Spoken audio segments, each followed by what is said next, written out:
Good morning.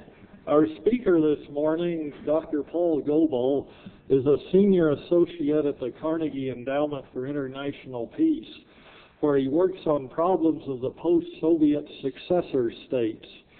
Prior to joining the endowment in January of this year, he had served as special advisor on Soviet nationality problems to the Assistant Secretary for European Affairs and Desk Officer for Estonia, Latvia, and Lithuania in our State Department. Earlier, he worked as Director of Research at Radio Liberty, Special Assistant for Soviet Nationalities in the State Department's Bureau of Intelligence and Research, and a Soviet Affairs Analyst at the Foreign Broadcast Information Service and CIA. Trained at Miami University and the University of Chicago, he has written more than 50 articles on Soviet nationality problems. Now, having read the formal introduction, I'll shift to a very brief personal note. I first heard Dr. Goble give a seminar at the Air Force Foreign Technology Division at Wright-Patterson Air Force Base last February. At that time, I was very much struck by the fact this guy is not just telling us what's happening in the world, he is telling us why these things are happening, so that if we really turn our own brains on, we can begin to assimilate the great changes we see going on around us and maybe sort them out and make a bit of sense of them. So with this background and my own conviction that he could really bring us a lot, I introduce Dr. Paul Goble. Thank you very much. With that kind of an introduction, you know I've never been able to keep a job, and therefore, and you also probably have fears that we can only go downhill from that generous introduction. For most of the history of what was the Soviet Union, people in the West were forced to rely on any kind of tea leaves they could find to explain what was going on. And perhaps the most famous of those tea leaves were Soviet anecdotes, little stories that we could then, after telling people, we could milk them for all they were worth in order to try to explain what was happening. And while now we are being buried, apparently, with information from what was the Soviet Union, I'd like to continue the tradition of opening my talk with an anecdote, in fact with two. One, a Soviet anecdote, or post-Soviet anecdote, if you will, and the other, an anecdote from Washington, D.C., because I think together they capture where we are. The first anecdote I've heard many, many times. The most recent was a visit I made to Moscow about 5 weeks ago, when I heard this from the chairman of the Russian Parliament's Foreign Relations Committee, Yevgeny Abarsumov. According to him, there are two Georgian mountain climbers ascending the highest peak in the Caucasian mountain range. And after climbing for many, many hours up a sheer rock face, up into the clouds, one of the two loses his grip and falls off. And his friend, who's still on the mountain, calls out to the one who's fallen and says, "Tengiz, can you hear me?" And Tengiz replies, "I can hear you fine." "Well, Tengiz, are your legs broken?" "No, my legs are okay." "How about your arms?"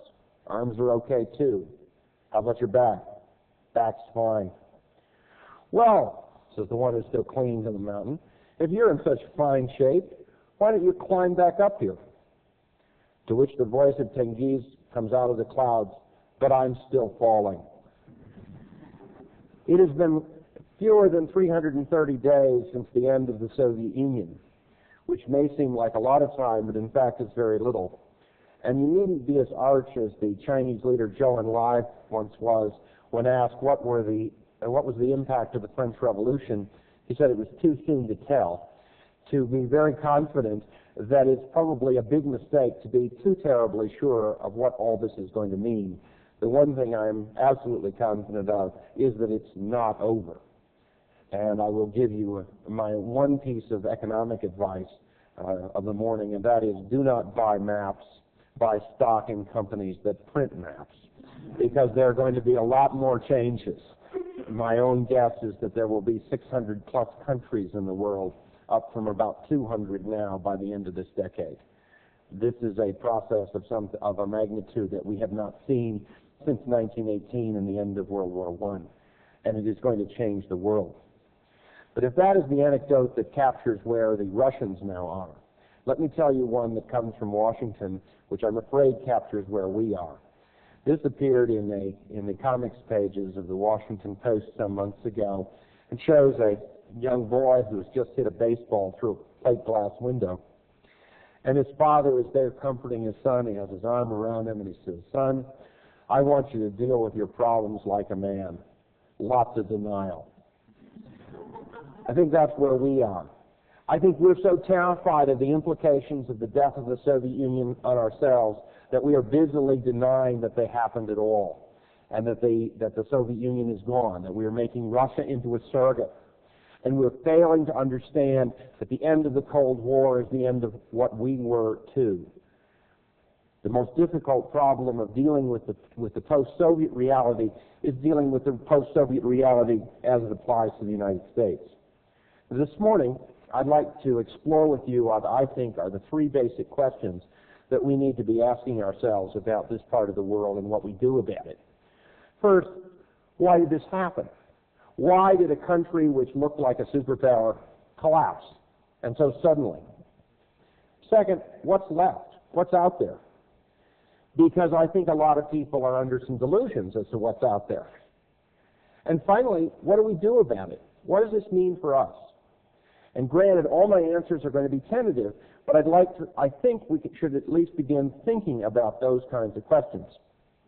But before I can talk about the Soviet Union and why it came apart, I need to deal with what I think is a fundamental problem, and that is that most of you are carrying around one of two images of Russia or the Soviet Union in ethnic terms, and those images get in the way of understanding why this happened. The two images are that it is either Russia, that the Soviet Union was Russia, onion-domed churches, birch trees, lots of snow, Julie Christie, the whole 10 yards, or that it was a country of 100, 144, 400 nationalities. Both of those images are profoundly wrong. The Soviet Union was never just Russia, despite our inclination to call it that. The Soviet Union, by the end, was 50% non-Russian. And not just 50% people, a little different, 50% of people who were a lot different. The Soviet Union at the end was the 5th largest Muslim country in the world. It was the 8th largest Buddhist country in the world. There were more cannibals in the Soviet Union at the end than any other country on the face of the earth. And by that I'm not referring to the Communist Party. This was an enormously complex system, ethnically, and to think that it was just Russia is to miss the point. But if that's true, the other image of ethnicity about the former Soviet Union is equally wrong. That it's so complicated, that there are so many nationalities, that we're talking about something so diverse that the only way to deal with it is to sum things up. If you look at the last Soviet census, which was in 1989, 400 different ethnic groups were counted in that census. The 22 largest, those with at least 1 million members in them in each or more, formed 98.6% of the population. The other 378, then only 1.4%. So when we're talking about nationalities, we are mostly going to be talking about the large ones. And we will get serious about the large ones in a few minutes. But I am an ethnic specialist. I've spent 25 years learning about the obscure and ridiculous. You don't become an ethnic specialist unless you like that sort of thing. So you're going to be victimized for the next 3 minutes with the stories about my favorite 3 small ethnic groups. And then we will return to the more important subject. And the 3 groups, and this is what you'll remember from this talk, I'm sure, are the Chukchi, the Udmurts, and the Gagauz. The names alone are worth it. The Chukchi are a small group of Inuit people who live opposite the Bering Strait in very distant Soviet, now Russian Far East. There are only 14,000 of them, and as a result, no Russian has ever actually met a Chukchi. And because no Russian has ever met a Chukchi, the Chukchis are the universal ethnic joke in the former Soviet Union and in Russia, because the odds of running into someone from the Chukchi Anti-Defamation League are very long against. Now, there are two kinds of Chukchi jokes, nice ones and bad ones. I will not tell bad ones. I will only tell you three what I think are nice Chukchi jokes, which capture something about the ethnic picture. The first, two Chukchis are sitting on the shore of the Arctic Sea, looking out at the ice up in Chukchi land. And the first one says, "You want to hear a political joke?" Second one says, "Do you think we dare?" First one says, "Where are they going to send us?"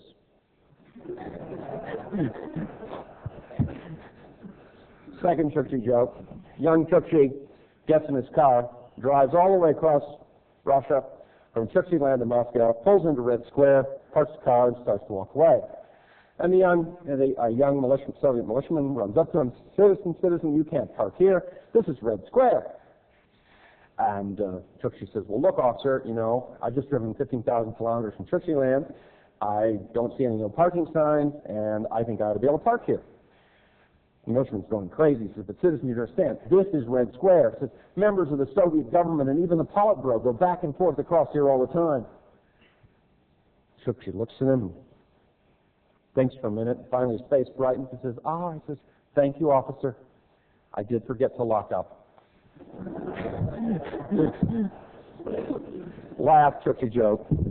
And I have a file of over 3,500 of these, so just be careful.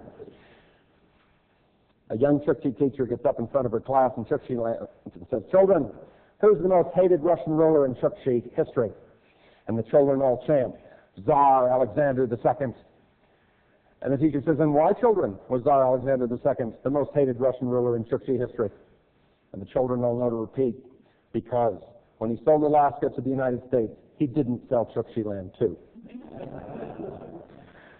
All right, slightly more seriously on the Udmurts. Many of you know that after the death of Stalin, as the Soviet political prison camps were reduced in size and number, that the most important political prison camps in the Soviet Union were kept in the Middle Volga, in Mordovia, the Mordvin camps. There were two reasons for that. The first was that this was one of the largest stands of birch trees in the former Soviet Union, and it was, since political prisoners at that time had to make TV cabinets, it was cheaper to have the political prisoners near the trees than to bring the trees to the political prisoners. The second reason has to do with my Udmurts. In the Middle Volga, there are three ethnic groups that are relevant. The first are the Mordvins,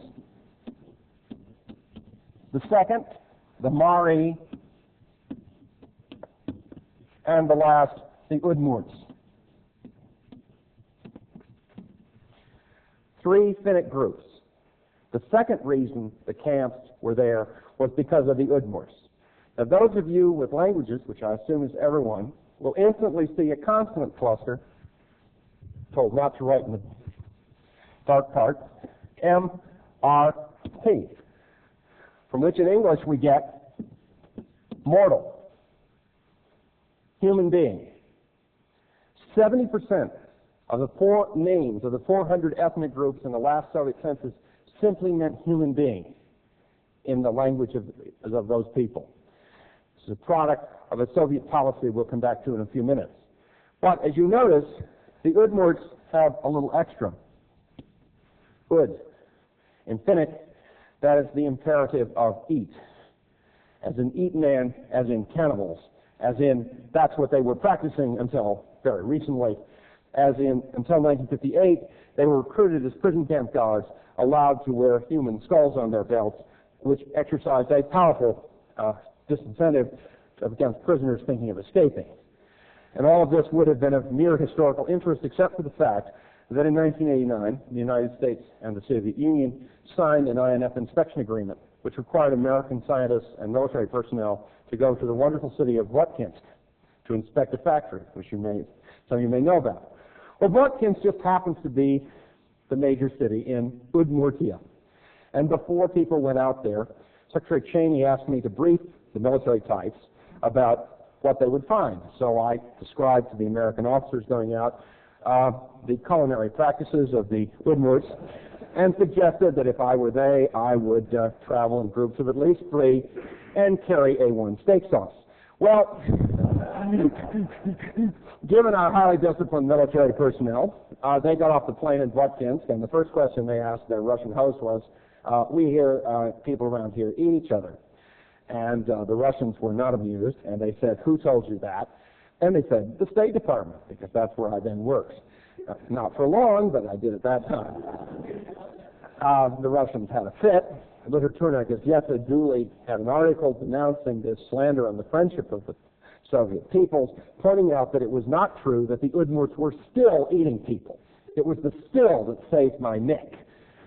Because, in fact, the Udmurts were practicing cannibals until very late, and personally, I wouldn't take any chances even now. The last of my 3 small groups are the Gagauz, 194,000 people living in Moldova, down by the Black Sea. The Gagauz are interesting for 3 reasons. First, the name, Gagauz. It's a rare example of an ethnic community taking its self-designator, a term of abuse. Gaga is the Turkish equivalent of barbar, or barbarian, from Greek, or the Chinese Tata, from which we get Tatar. And so Gagauz, Uz being a contraction of Ulus, simply means the people who don't speak right. It's very unusual for a group to accept that kind of a self-designator.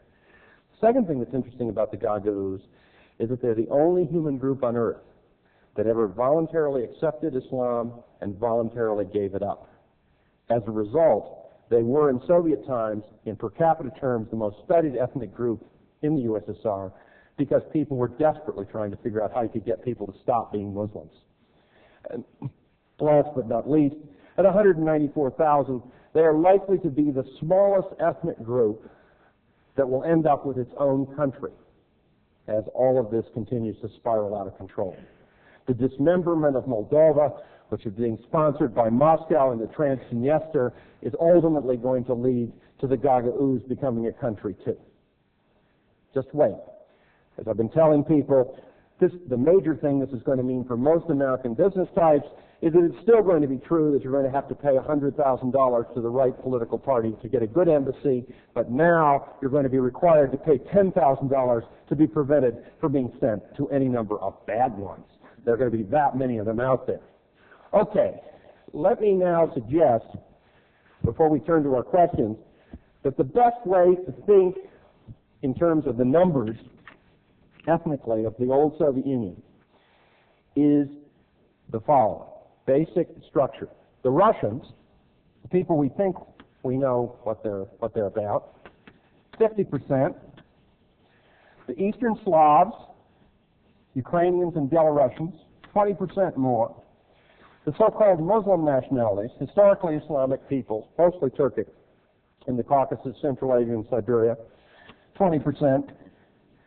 The Christian Caucasians, Georgians and Armenians, 3%, and the Balts,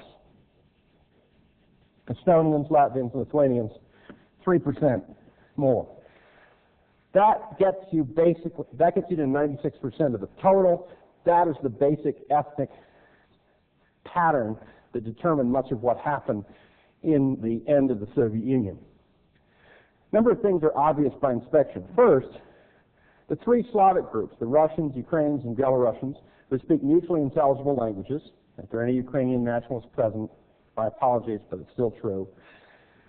If you think of those 3 nationalities as being a common cultural core, the Soviet Union was, in ethnic terms, not one of the most diverse countries on earth, but in the top quarter of all countries in terms of ethnic homogeneity.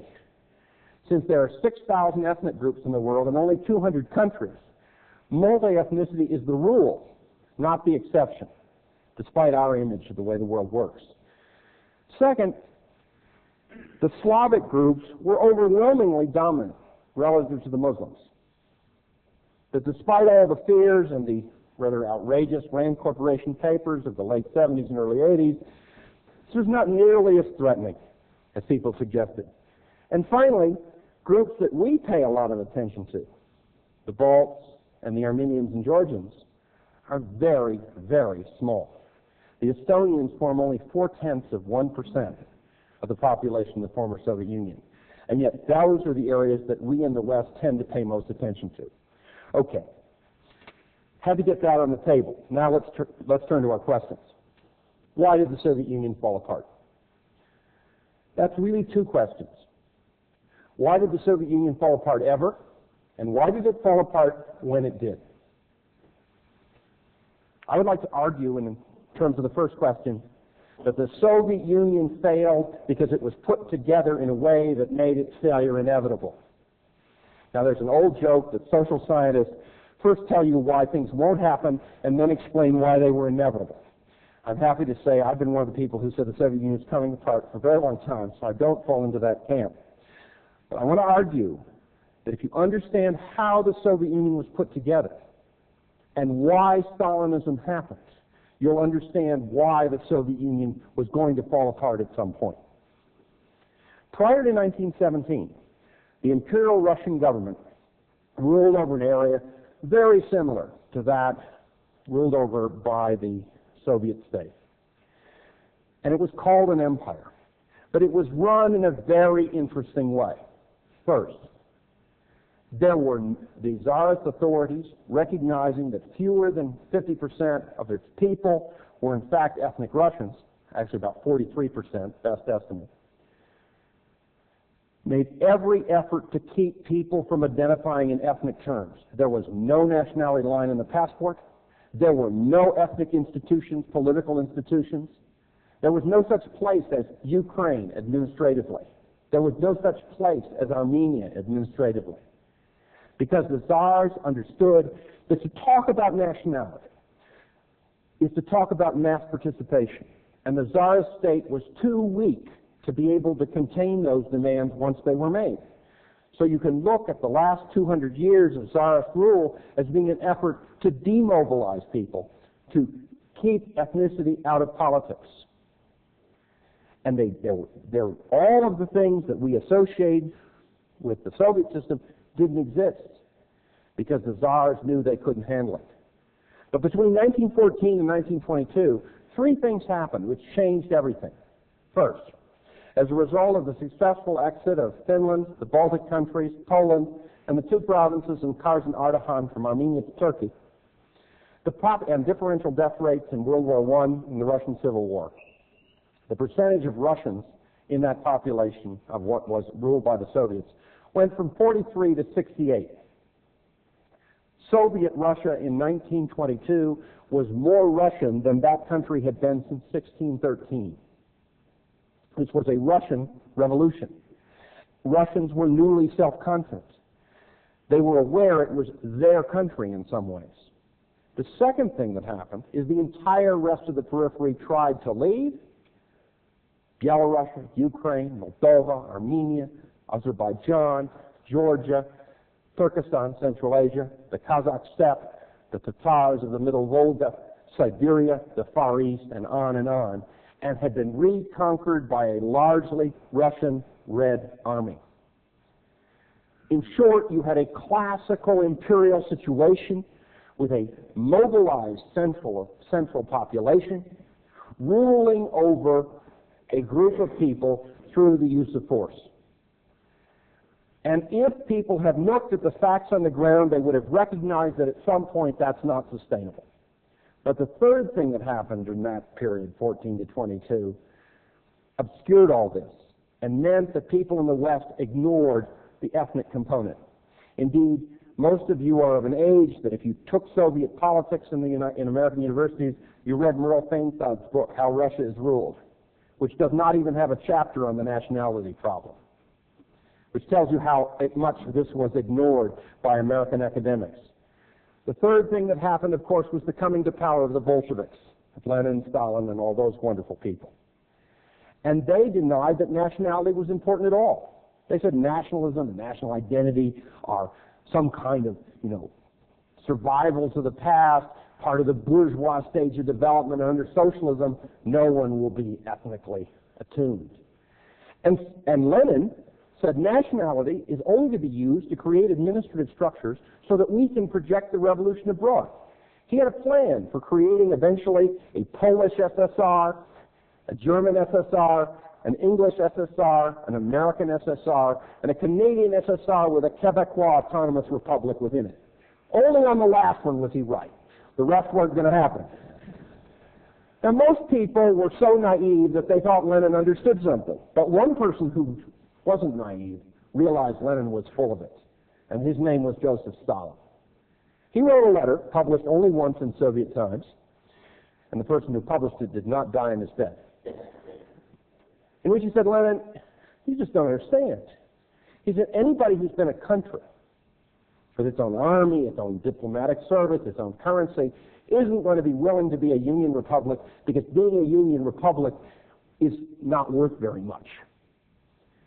And there's never going to be a world state like that, which goes a long way to explain why Stalin didn't move the Soviet borders west after 1945. He didn't want those problems.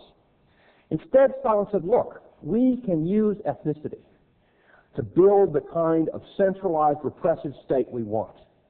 What we can do is force everyone to identify in ethnic terms, create ethnic statehoods that have everything about a state except power, to threaten the integrity of the country, and thus draw in the Russians, who will then be willing to use force against others to hold the country together. And so Stalin insisted that everyone in the country define himself in ethnic terms, and people were sent out in 1921, 22, 23 to ask people, who are you? And people said, we're human beings, and that became the name of their nationality. And then he created territories, the Ukrainian SSR, the Armenian SSR, and so on and so forth, which meant that your access to services, power, and goods were determined more by your nationality than by your social class. If you were a member of a small nationality, you might be able to get 4 years of education in your own language. If you were a member of a big nationality, maybe 16. And so nationality was at the core of it. Because Stalin understood something which unfortunately the last Soviet leader didn't. Namely, that a liberal Russia was possible, but a liberal Soviet Union was a contradiction in terms, because Russia could not hold the periphery by anything except force. And Stalin went to the Russian leaders with a Faustian bargain. You can be powerful if you are willing to visit repression on other people and accept some on yourselves, or you can be freer but weaker and more backward, because if you pull away from repression, the periphery will leave, and you will end up, admittedly, only the largest country in the world, but a much poorer one. And what Stalin wanted to do was to create a state which was highly repressive, highly centralized, and he used the national structure of the country to do it. He wanted to build a state where you could give orders and begin primitive economic development. Now, Stalin's system worked very well. If you have 10 people in a line and you say, dig a ditch, and they say no, and you shoot the first one, the other 9 people will usually deliver a very good ditch. And that was the Soviet economic problem in the 20s and 30s and 40s. What Stalin did not foresee was that at some point you were going to have 10 people in line and you were going to say, design a computer program. And they say no, and you shoot the first one. The other 9 will deliver a computer program that will work on no known computer. In short, in Marxist terms, the forces of production and the relations of production were going to come into conflict.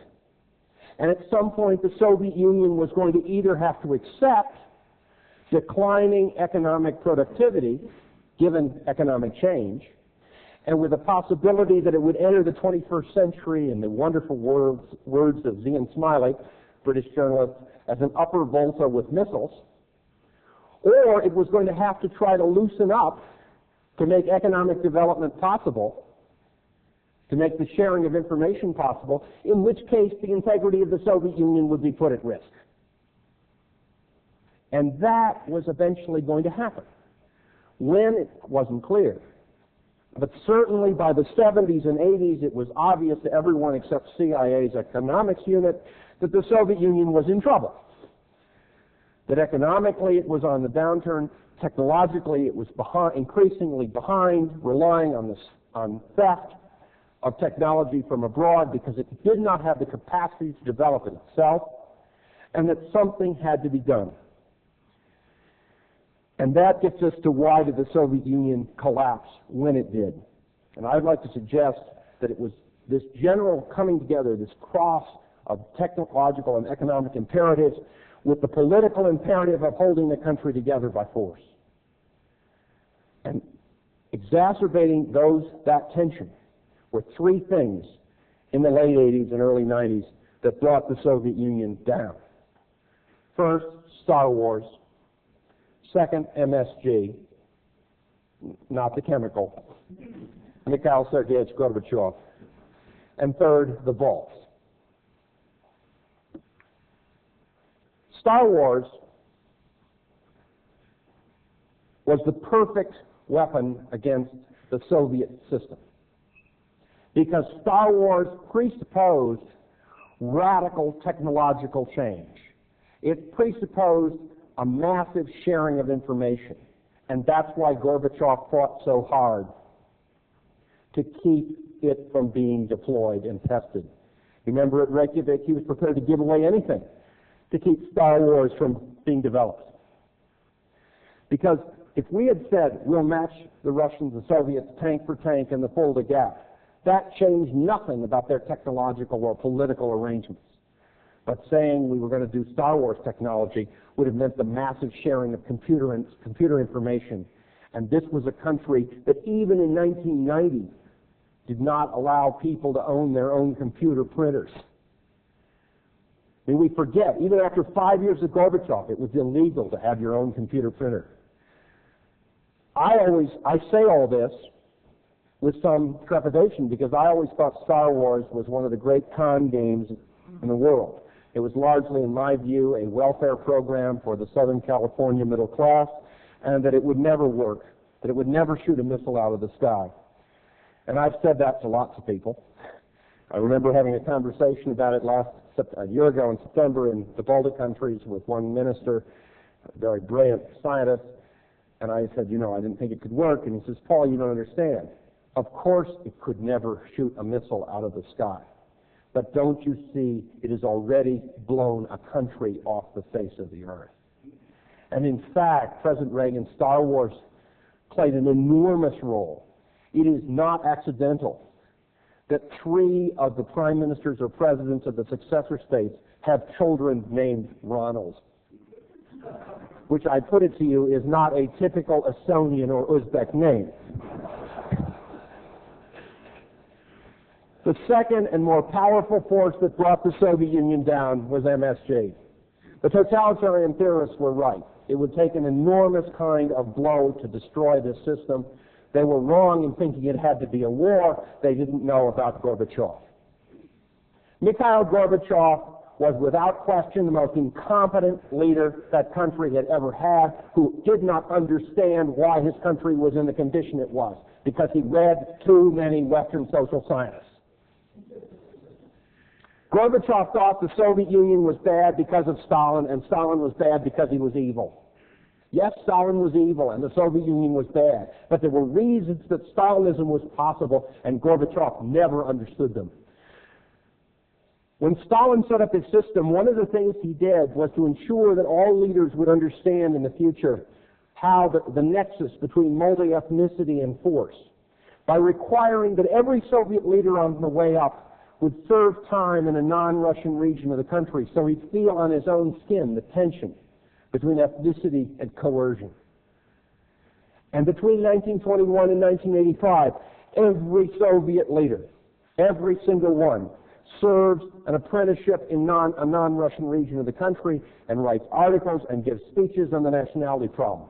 which always struck mainline Soviet tolerance in the United States as weird, since we all knew that nationality didn't matter. But Stalin wanted to make sure the political elite of the country understood. Then came Gorbachev. Mikhail Gorbachev was the first Soviet leader since Lenin never to have worked a single day in a non-Russian region of the country, and the first Soviet leader ever never to have written an article or given a speech on the nationality problem. He spent his entire life in Stavropol Krai, which is 94% Slavic, and in Moscow, which is definitively a Russian city, although the word Moscow is not a Russian word, it's actually a Finnish word, and it means the place where the bear drinks. Something you could offend your Russian friends with. They don't like hearing that. Gorbachev simply didn't understand ethnicity. One of the many times when it was obvious that the Soviet Union was over was in May of 1990, when Gorbachev tried to block the election of Boris Yeltsin as chairman of the Russian parliament. And Gorbachev goes to the Russian parliament and he stands up and he says, "I'm a Russian too." And the Russian television cameras pan out to the deputies and they're laughing. Gorbachev wasn't a Russian. Gorbachev was the last Soviet man. He didn't get it. Now, I understand why Gorbachev is like that. I come from a small town in Ohio. And in that town, we didn't think about ethnic. Ethnic was a Chinese restaurant 35 miles away in Cincinnati. And the only division that mattered was between Presbyterians and Methodists. And we Presbyterians knew that the Methodists sang too much, but we had heard of cases where intermarriage had worked. Human beings need to make distinctions as part of their cognitive process, but they don't have to be ethnic distinctions. Gorbachev made distinctions that had nothing to do with ethnicity, and he couldn't understand the way in which ethnicity was linked to why the Soviet Union was the way it was. I had a conversation with him this past May, and I asked him what was the thing that surprised him most while being president of the USSR, and he said, well, nationalism, of course. And I said, and when did you decide this was a problem? And he said, the fall of 1990. Okay, you just don't get it, do you? So what Gorbachev did was to launch a series of policies, all of which would have worked had the country been mono-ethnic, but none of which would have been necessary if it had been mono-ethnic, and all of which had the effect of exacerbating the situation. Let me give you 3 examples of Bennett. You've all heard of a place called Karabakh in the Caucasus, where there's a nasty little war going on between Armenia and Azerbaijan, usually described as a centuries-old conflict between Muslims and Christians. Well, why did it happen now? I'll tell you what happened now. You remember in 1986 when Mikhail Gorbachev launched his anti-alcohol campaign to get Russians to stop drinking, a noble if hopeless enterprise? Well, one of the parts of this policy was a requirement that all the vineyards in the southern part of the country be plowed under. Karabakh means, in Persian, dark vineyards. The vineyards were plowed under in Karabakh, throwing 30,000 Armenians out of work.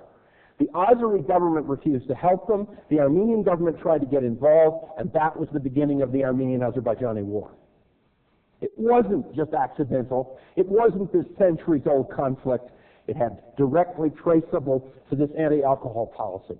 Gorbachev didn't understand the way in which that kind of a policy would fracture through the system. Second example, glasnost and elections. Everybody was for those, especially in the West. I mean, people got totally goo-goo about that. I mean, glasnost wasn't freedom of speech, but it was a whole lot better than what they'd had before. And everyone thought this was wonderful. But nobody realized that 98% of the Soviet media was structured along ethno-linguistic and ethno-territorial lines, which meant every issue was structured along ethnic lines. And the more freedom you had, the more likely it was to fragment the country, because people would see the differences. Same thing with elections. The electoral districts of the former Soviet Union were designed by the republics to maximize ethnic representation. In Latvia, for example, in the city of Daugavpils, which looks something like this, which is a Russian city, the Latvians had figured out a way not to have any Russian elected.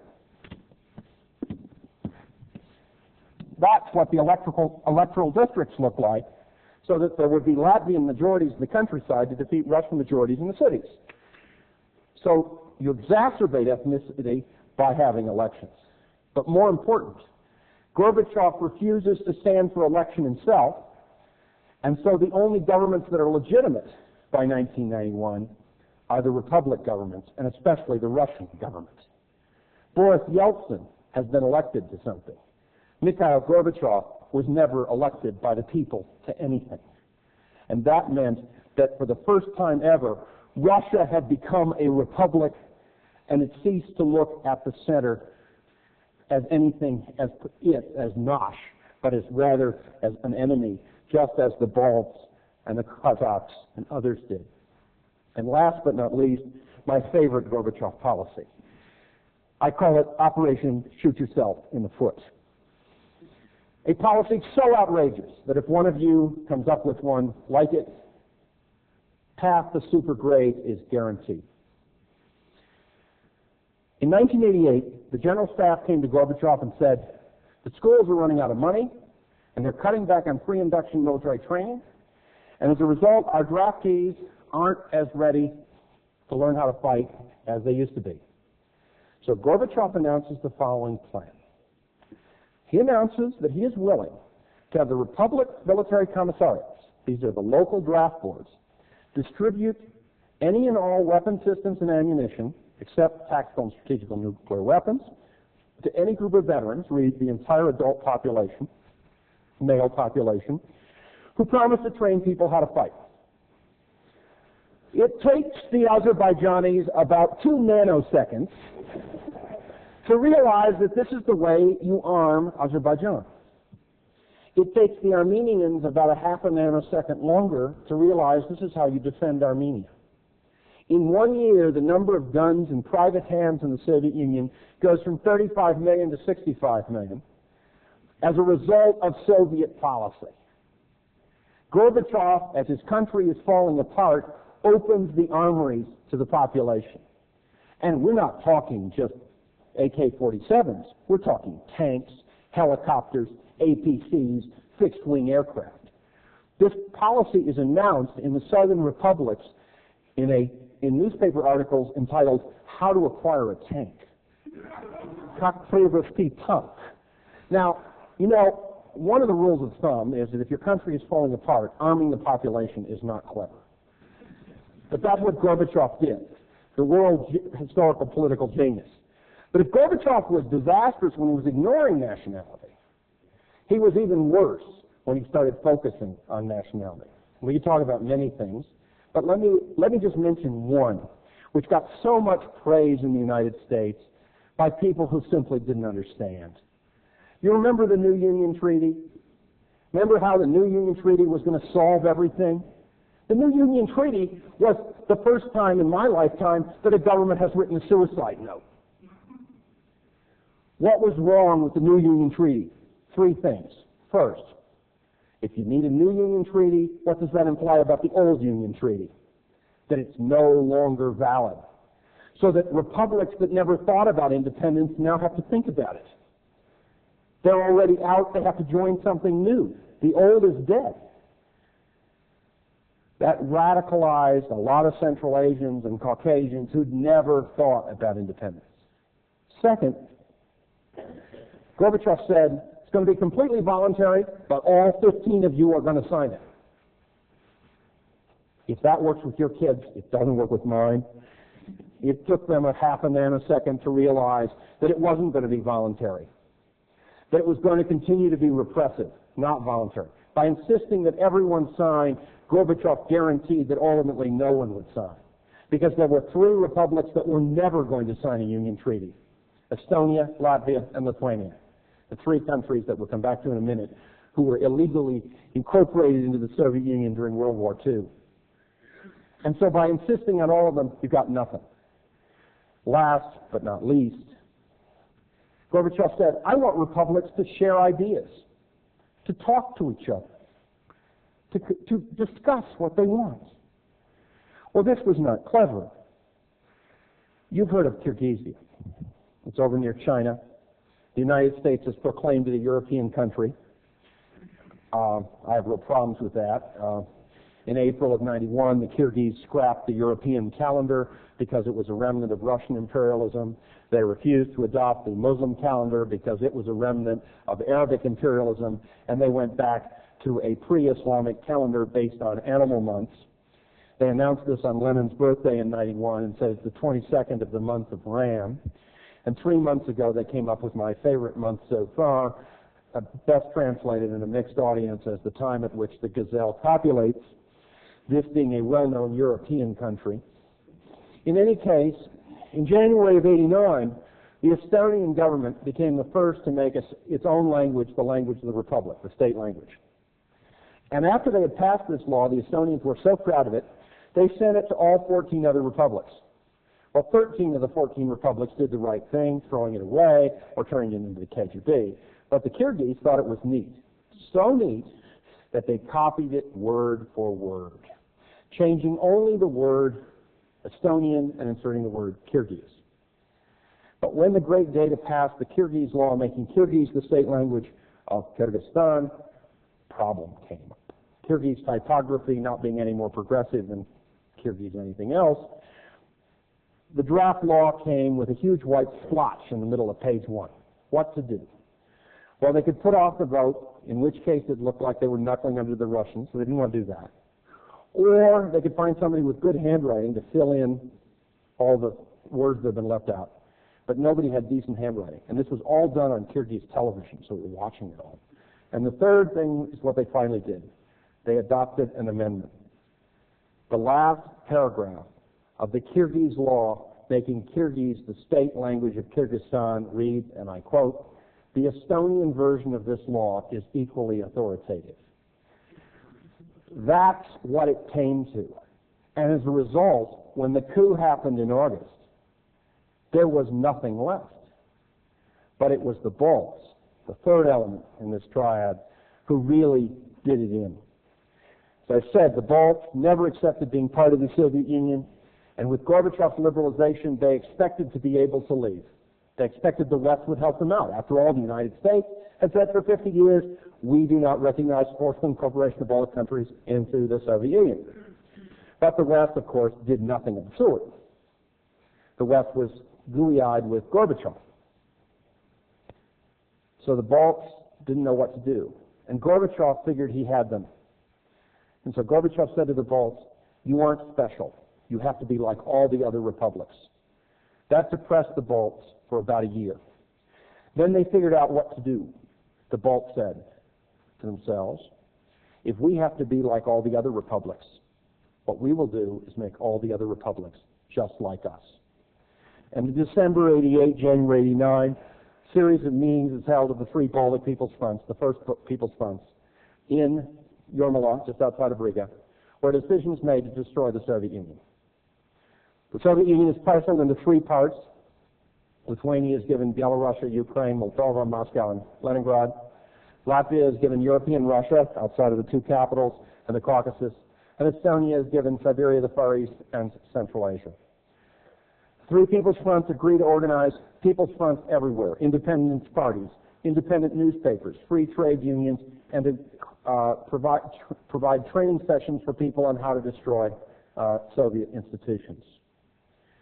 The first newspaper calling for the independence of Central Asia is not published in Tashkent. It is published in Tartu, Estonia. The first headquarters of the Belarusian and Moldovan People's Fronts are not in Minsk and Kishinev. They're in Vilnius, Lithuania. And in 1989, there are 49 non-Baltic People's Fronts organized. 49 out of 49 are organized by the Balts. Did you ever wonder why they all had more or less the same program? It's because it came off of a Xerox machine in Riga. The Balts decided they would make all the other republics just like them. And they did it. They also came up with the idea of fraternization. One of the ways to keep people from shooting you, they said, is to get drunk with them. Because after they've been drinking with you, they'll be less willing to shoot you. And the Balts did this in clever ways. You've all heard of Dzhokhar Dudayev, the president of the North Caucasian Federation. At the end of 1990 and early 91, Dzhokhar Dudayev was a major general in the Soviet Air Force in command of the Tartu garrison in Estonia. But because he had become drinking buddies with the Estonian government, he was unwilling to allow the arrival of paratroopers into Estonia in January 91, which is why the killings in Vilnius and Riga ordered by Gorbachev did not extend to Tallinn, Estonia.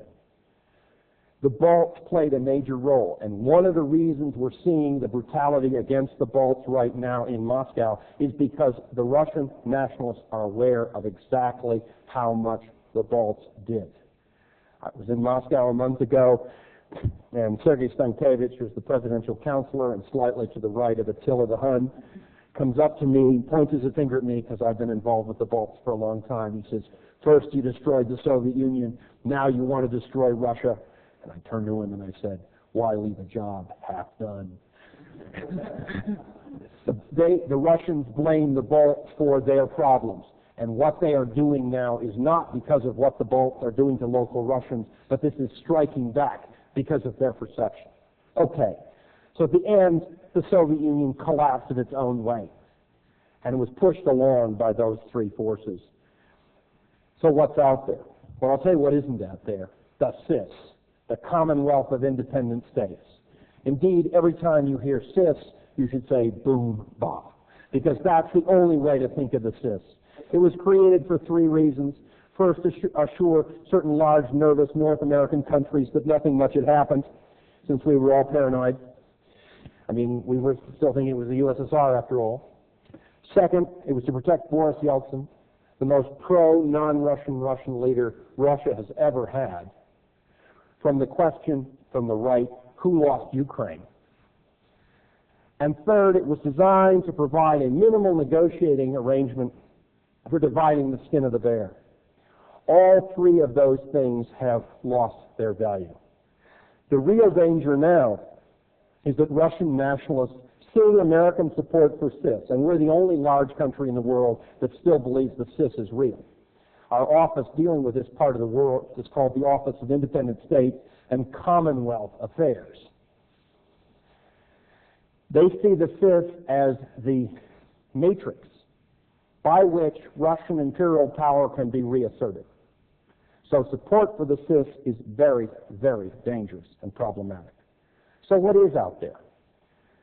It's real simple. 15 new countries. 15. There are at least 15. There'll be more, but they are all different.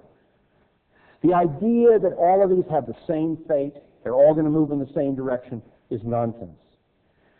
If one of your supervisors wanted to have a lecture on Norway, and he invited someone who was a specialist on Spain to give it, you'd figure there was some corruption going on. Unfortunately, because we have so little expertise on most of these countries, we're treating this region as Russia plus branch offices. The United States government made it a requirement for ambassadors to these countries that you speak Russian. Even if you knew the local language, you had to know Russian. And people who only knew the local language could not become ambassadors, because we saw this as still the Soviet Union. These are so different. You've got the Kyrgyz, who are out there with their pre-Islamic calendar. You've got the Estonians, who are more or less European, although straight out of the pages of Ayn Rand novels. Ayn Rand was half Estonian, and if you've read Atlas Shrugged, you can understand why Estonians are the way they are. You've got Ukraine with 52 million people, with a whole set of problems. You've got Russia, a country which has enormous problems because it's finally waking up to the fact that it's gone from being a very large country to only the largest country on earth, and it can't cope with that. There's no sense of psychological boundaries. The tragedy of this area, it's another lecture, but the tragedy of this area is the Russians. Because the Russians became an empire before they became a nation, and as a result, The empire they constructed only had a center and a periphery rather than a metropole and colonies. And therefore, the departure of the periphery for them, they have no sense of what should be, what is not Russian. Hence, people like Raisa Maksimova or Gorbachev's comment, I can't imagine Ukraine as an independent country. But they are 15 countries, and they are very, very different. They speak different languages, different cultures, different problems, different resources, and the notion that they're all marching in the same direction is nonsense. It's just untrue. The second thing is they're new. Being new has a number of consequences. First, they're incredibly ignorant. These people have learned to mouth some of our words, like law and money and banks, have not the slightest idea what those things are. And that goes for the Russians as well as the non-Russians. I get calls, what's the difference between a diplomatic note and a non-paper? Or, how do we pass a law to amend the Constitution? Or if you know what a Constitution is, that is a nonsense sentence. But that's what people are thinking of. They're locked into that. They've learned a few of our buzzwords, and they give them back, and people think they understand what they mean. The ruble is not money. There are no banks as such yet. This is a place that's enormously different, and it's because overall it's so different, we ignore the enormous diversity within it. They are incredibly ignorant. This is not a Marshall Plan situation. The Marshall Plan was the perfect American foreign policy issue. Short term, high cost, and we let other people do the work. The countries in Western Europe in the late 40s shared our cultures of democracy and of free markets. These have only been interrupted for 10 or 12 years. We're talking about a part of the world where none of that is true, where these people they don't have a democratic tradition, they don't have an entrepreneurial tradition, and we think we can throw money at the problem. It won't work. Another thing about being new is they're incredibly sensitive about how they're treated symbolically. Symbols are more important than substance. They're not in a position to accept large amounts of money, but symbolism they care about. Statements like, quoting one State Department official in February, we don't need to learn the Central Asian languages because all the people we speak to out here know Russian. Yes, and the Shah told us that we didn't have to worry about the mullahs. This notion that we can be offensive, or worse, in April, a statement from the State Department, we cannot have the Turkmenistan flag in our lobby unlike all other countries because it's too complicated, being based on Turkmen rugs. Friends, this is not a way to win great support. Or having the Secretary of State go to Central Asia and say, we're not here because you're important countries. We're only here because we're afraid the Iranians are going to take over with Islamic fundamentalism. You have just taught these people how to get a free return visit by the American Secretary of State. You just announced, there's Islamic fundamentalism out here, whether it's true or not. We're teaching them, and we're teaching them some very bad lessons. And last, they're countries, not republics. One more thing about being new. None of these people are going to have the same governments, the same people in power, or even the same boundaries 2 and 3 years from now. Russia is going to be in 4 or 5 pieces, very likely. Georgia is certainly going to collapse. And almost everywhere else you have significant border changes coming and significant political changes. What we've seen in Lithuania is one pattern. There will be others. It's coming apart. But last, these are countries.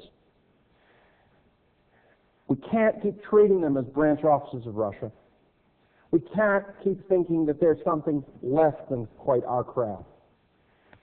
You know, when Central Asian countries became independent, the big question in the American press was, will they fall under Turkey or they fall under Iran? Not being capable of being countries, they have to fall under somebody, right? I mean, they've been under Russians, now they've got to be either under Iran or they've got to be under Turkey. Friends, they're going to fall under South Korean influence, but that's a different story. Let me tell you, Turkey and Iran aren't in either one in a position to win this battle simply. Turkey has no contiguous border with the area. Turkey doesn't have the money, and we're not going to pay for it. And Turkey has already reneged on its promises. Yes, they all speak a kind of Turkish language, although it is not the same. The reason the Turks claim such great success with their Avrasya TV broadcast is that Avrasya, the Turkish TV broadcast in Central Asia, is mostly Turkish-dubbed Arnold Schwarzenegger movies, which, as you know, require minimal language knowledge to begin with. I mean, that's why the Turks claim everyone understands what's going on. Exactly. I can do that with the volume turned off. Turkey isn't going to pick up the pieces here, but neither is Iran. Iran has the great advantage of being contiguous. Iran has the great advantage of having stood up to the West, which of course a lot of Muslims like. There's two great disadvantages. First, the Iranians are even worse than the Americans in terms of being cultural imperialists. When Foreign Minister Veliati visited Central Asia last spring, he got out of his plane and said, "You lucky people, we're back. The creators of your culture have returned. You can now resume your rightful place in the sun." That went over so well. Every Central Asian country's press published a map showing medieval pilgrimage routes. It showed there were lots of pilgrimage sites in Afghanistan and what was Central Asia and in the Arabian Peninsula. There were no pilgrimage sites in Iraq because these people are primarily Sunni and the Iranians are Shia. But even so, the Iranians are going to have other problems. As you know, the Tajiks, who speak a form of Persian, have decided to go back to the Arabic script. And when Veliati visited Dushanbe, they decided to have a big welcoming sign in Arabic script, "Welcome, Mr. Veliati." But there was a problem. Tajik in Cyrillic is perfectly phonetic. Tajik in Arabic script isn't, because there are no vowel markers. So the sign welcoming Mr. Veliati to the airport didn't say what they intended. When Veliati got off the plane, there waiting him on top of the airport was a sign that said, "Welcome, eunuch Veliati." If I'd been his advisor, I would have said, "Get right back on the plane." So the idea that either one of these is simply going to pick up the pieces and that that's the way to discuss these areas is simply wrong. These are countries, they want to play groups off against each other. Having been dominated by one power for a while, they do not want to trade that domination for the domination of anyone else. Okay, very quickly, because I've run out of my time, or will almost run out of my time. What does this all mean for us? First, the end of the Soviet Union is the end of the world of 1945 to 1990. It is the end of the bipolar world. It is the end of a world which was easy for America, where all our foreign policy questions were reduced to the simple inquiry, is it good for Moscow or bad for Moscow? We cannot afford to withdraw from the world because we are too interlinked. We cannot go to our favorite foreign policy mode, which is isolationism. But neither are we in a position to intervene from a position of massive power. We may still be an 800-pound gorilla, but the Japanese and the Germans are certainly 600-pound gorillas. And the idea that we can get our way in the world the way we used to is wrong. The reason we liked the Cold War so much, and the reason that President Bush held on to it so long, was because our massive number of nuclear weapons, just like the massive nuclear weapons by the Soviets, provided a system which might be described as two Matryoshka dolls, where economic, political, and military and cultural arrangements sat on top of each other and reinforced each other, and the nuclear thing gave us the right of first refusal, at least, on our side, just as it did to the Russians. The last 2 years have seen both of those Matryoshka dolls taken apart and spread around. The future is going to be a world, I believe, in which we will not see everything reinforcing each other, but cross-cutting. We will have military arrangements with some countries economic arrangements with others, cultural arrangements with still others. They will be cross-cutting rather than reinforcing. That is a very complicated world. It is one the United States has never had to operate in from a position of being a big power. You have to go back to pre-1914 Europe to find it. Some wit has said that the end of the Cold War means the repeal of the results of World War II, and now we have to live with the results of World War I.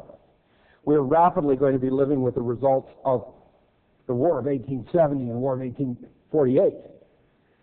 This is a situation where we are going to have to learn all over again how to act. And it's one which we are so far busily denying.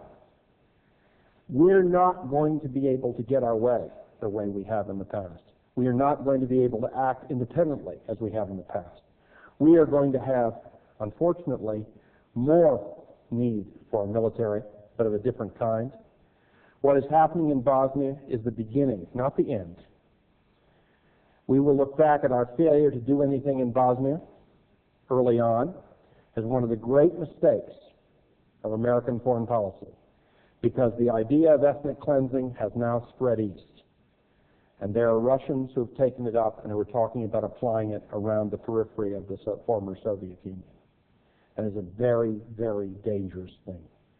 We will regret we didn't do it when it was relatively easy, because it looked so hard. And this is my last point.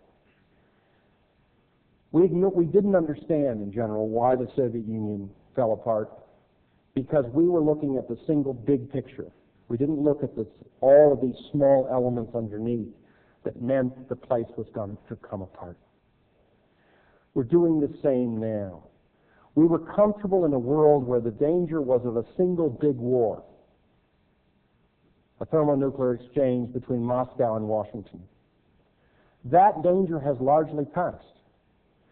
But what we are going to face may be something much more difficult and certainly going to require much more attention. And that may be death by 1,000 cuts. A series of small challenges, every one of which looks as if we can avoid getting involved, but which are cumulative. That is the way the world has been in most of its history, not the way it was between 45 and 90. And instead of trying to get it right, we've been busily engaged in denial. And so I think if you start with a Chukchi, you end up with us. Like Pogos said, we've met the enemy, and it's us. The problem is, the end of the Soviet Union is the end of who we thought we were.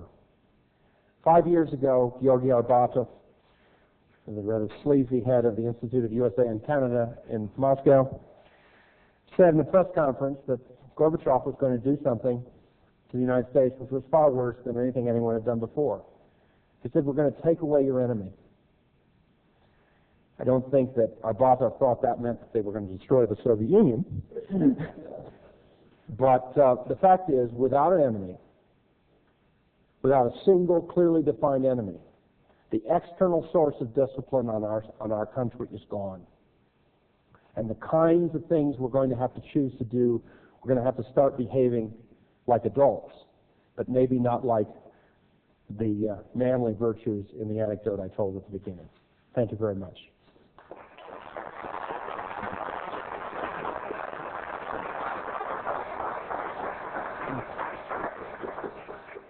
We have time for a few questions. If any of you would like to pose dilemmas, shall we say, Dr. Goble? Please.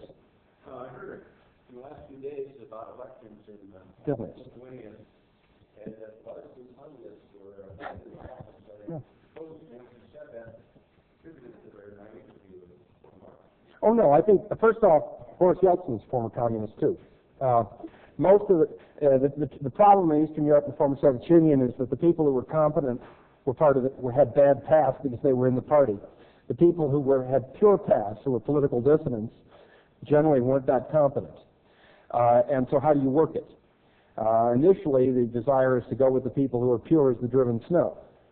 The Havels, the Landsbergises, the Sakharovs. Then when you have to actually do things, you go with the people who know how to run things. Brzezinski is as much an ex-communist as Boris Yeltsin is an ex-communist. This was not a victory for a return to communism. This was a repudiation of, unfortunately, the incredibly incompetent leadership of Vytautas Landsbergis, who, like so many revolutionaries, couldn't consolidate his revolution because he didn't have the skills that you need to run things. If you look at our country, if you look at the 55 people who signed our Declaration of Independence, by 1800, only 5 of them were still in political life. I mean, 24 years.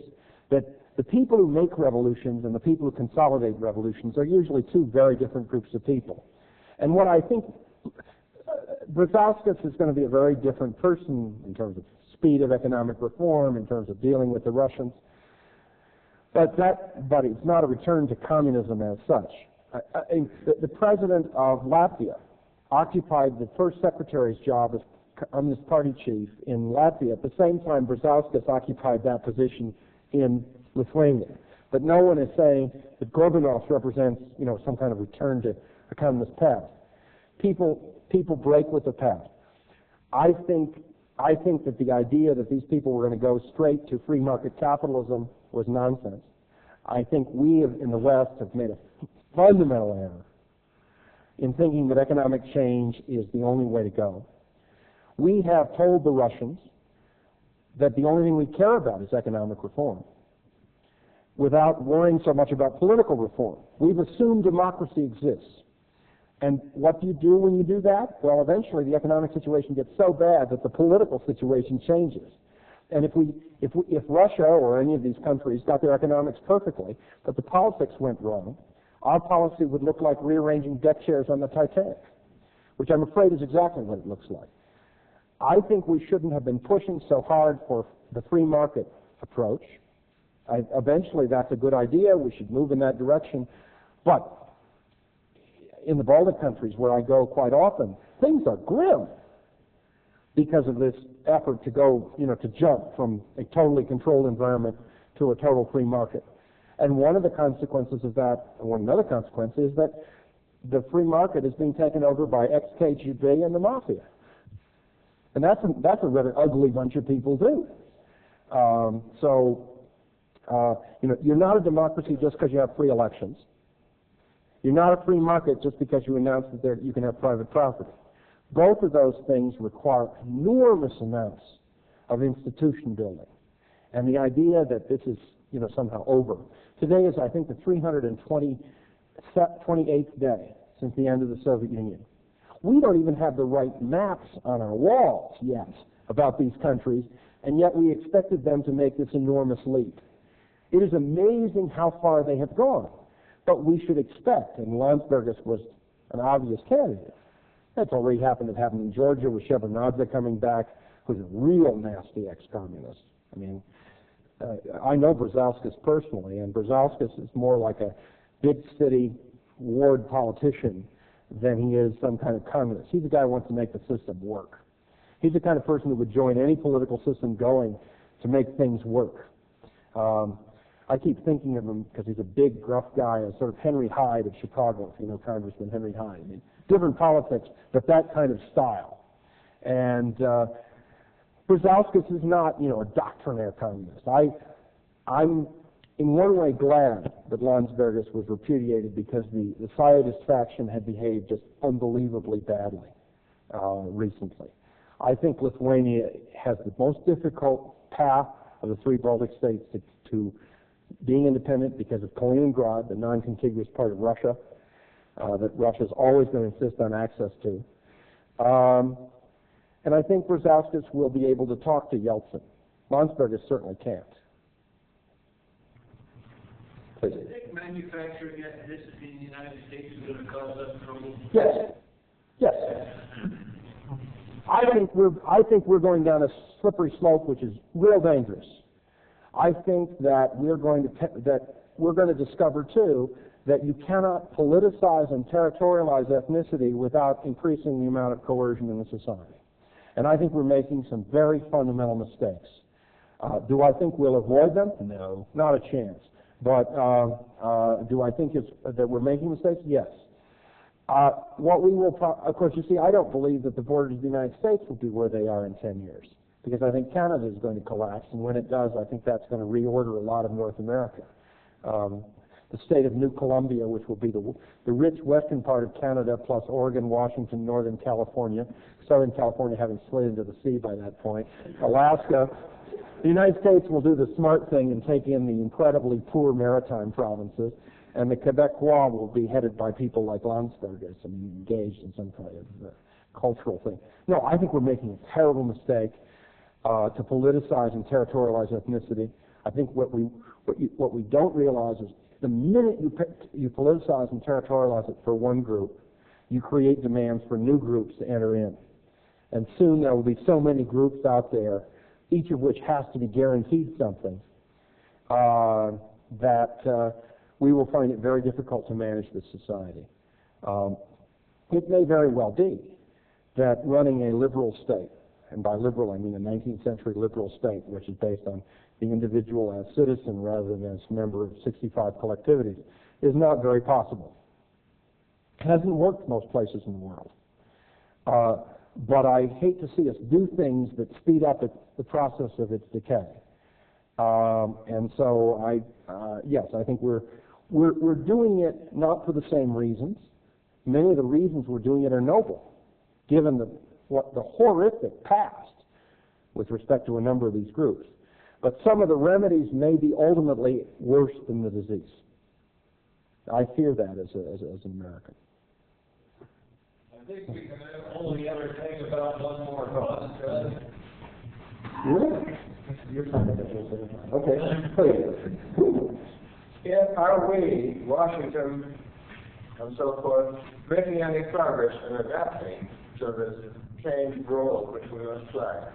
Well, I hope that now that we are going to have a new administration, which will not have had the experience of dealing with Gorbachev, that they will be more empirical. Whenever anything happens, people go through three stages. The first is denial, the second is analogy, and the third is empiricist. We've been mostly in denial the last year. I think we now are moving into analogies, and I hope we'll go to empiricist. Progress is woefully slow because the people who are being asked to reconceptualize are the same people who were responsible for the old paradigm.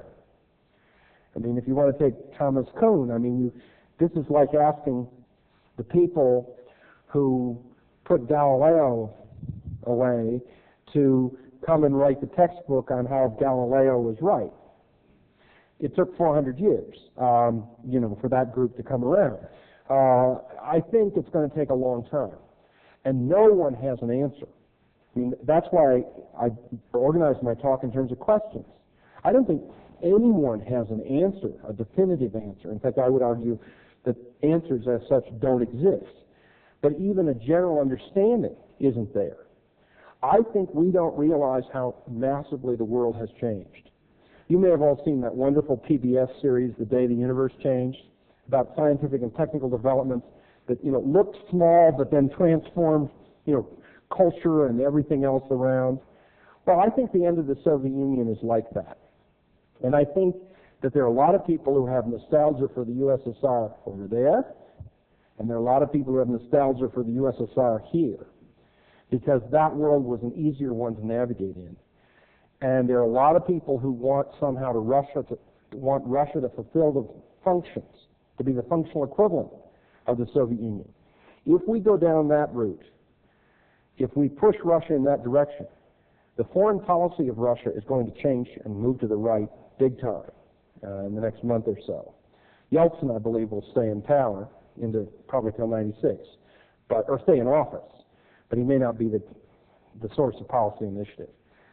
I think we have got a long way to go, and that's why whenever I'm asked to come and talk and try to just raise the questions, I go back to why the Soviet Union came apart.